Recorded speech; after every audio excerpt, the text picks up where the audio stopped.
of Nazareth. So the gospel is much more extraordinary than we've ever thought.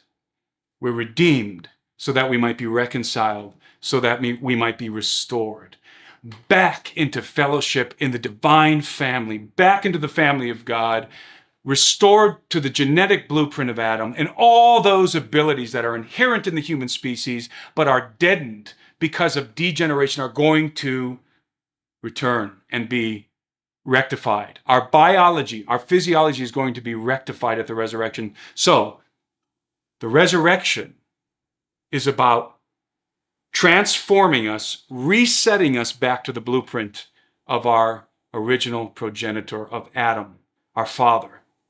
So we're not only going to be restored to the family of God, reconciled, brought back into fellowship, but our biology is going to be rectified. It's a full circle back to where we started. And this is, of course, the parable of the prodigal son. And the parable of the prodigal son really is a summation of everything that we've been talking about. And we're all familiar with the parable of the prodigal son. There's 5 characters in that story. There's the father, there's the older son, there's the younger son, there's the servants in the father's house, and there's the swineherd. And the story, as the story goes, is the parable of Jesus that Jesus told. The older son and the younger son were co-inheritors of the father's estate. They shared the father's estate. Why? They were siblings. But there was an older sibling and a younger sibling. And the younger sibling said to his father, "Give me my inheritance so I can go spend it now. Give it to me now." And the father gave him his inheritance. And of course, we know that the son went and spent his inheritance on wild living and prostitutes and whatever, wild living, drinking and whatever. And a great famine struck the land. And he became destitute. He spent all of his money. He became destitute and he became indentured to a swineherd because he no longer had money and he had to go work for a swineherd to try and work off his debt. And during this famine, he was so destitute, he was so depraved that he had to eat the slop of pigs. So he cared for the pigs and he had to eat what they were eating. He was the lowest of the low. He hit rock bottom. He was eating the slop of pigs. And that is representative of our enslavement to sin and to Satan. That's what that represents. That represents our condemnation with the dragon. We're indentured to the swineherd. We're indentured to Satan because of sin. And the prodigal son, it dawns on him that even the servants in my father's house are living better than this. So I'm going to go back to my father and I'm going to plead with him, "Father, I'm no longer worthy to be called your son. Just receive me back as a lowly servant. I've forfeited my sonship because I went and squandered my inheritance. So I'm not asking to be a son. Just make me a servant. The least of your servants is better than being indentured to the swineherd." So he went back to his father. So before I progress, see, this is a depiction of a person receiving the gospel of Christ. Receiving the gospel of Christ isn't saying a prayer. It's recognizing your depravity. This is what happens. The first thing that happens is repentance. This is what the prodigal son did. He recognized the depravity of his condition. Look at me, I'm filthy. I've wasted my inheritance. I'm eating the slop of pigs. I need to go back to the Father's house, if only to be received as a lowly servant. This is repentance. He recognized his depravity and repented in his heart and determined he would go back to his father. And so he went back to his father. And the prodigal son expected his father to be bristling with anger.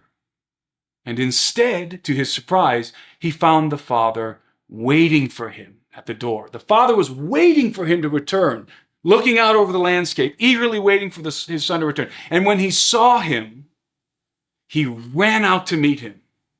And rather than being bristling with anger, like the son thought, the father was brimming with joy.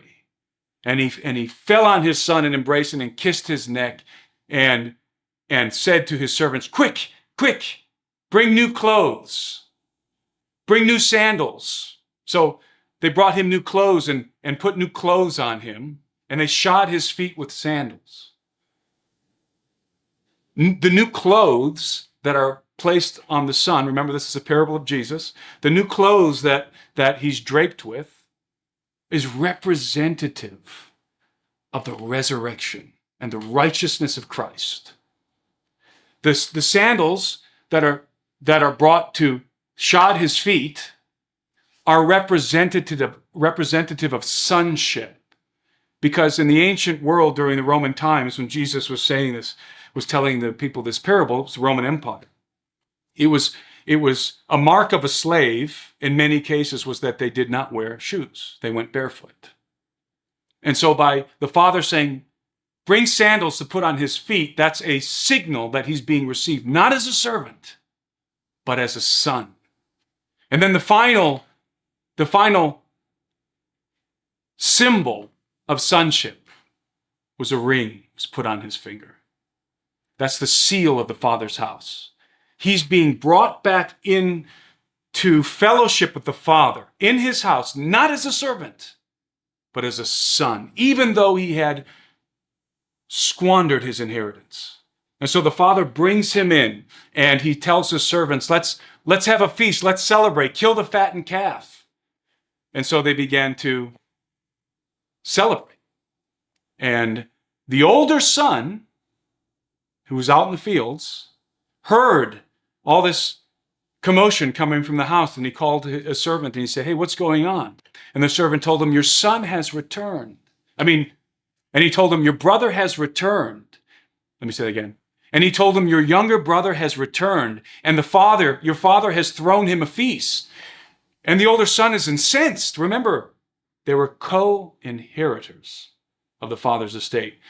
The older brother is incensed, and he goes to talk to the father, and he says,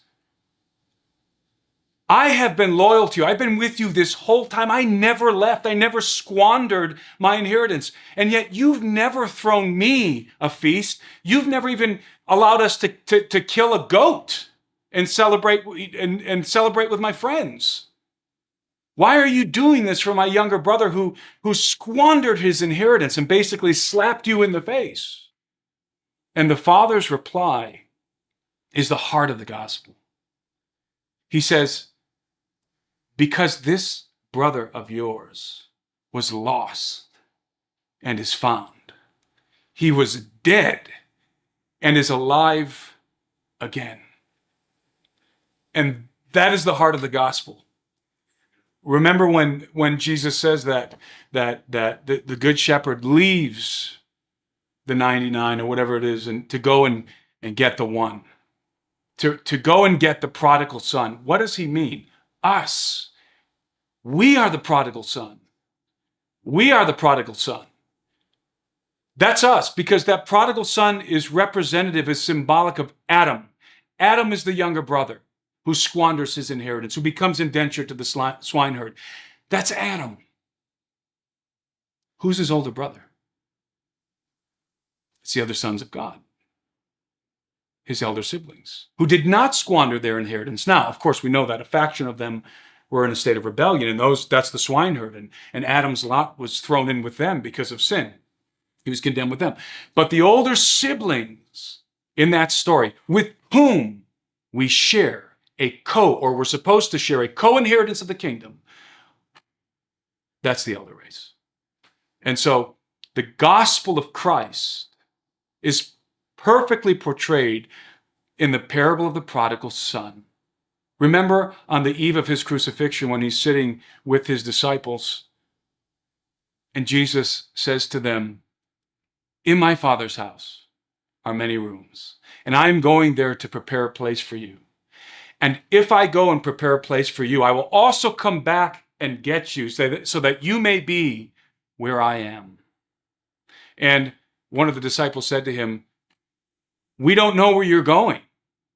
How do we get there? We don't know where you're going. He said, I am the way, the truth, and the life. No man comes to the Father but through me. Jesus, in that occasion, on the eve of his crucifixion, was invoking the parable of the prodigal son that he had told to his disciples previously. He was invoking that parable. Remember the parable of the prodigal son. You are the prodigal son, and I am going to bring you back to the Father's house. That's the gospel of Christ. Redeemed from the swineherd, reconciled to the Father, and restored to sonship in the family of God. And that happens through the resurrection.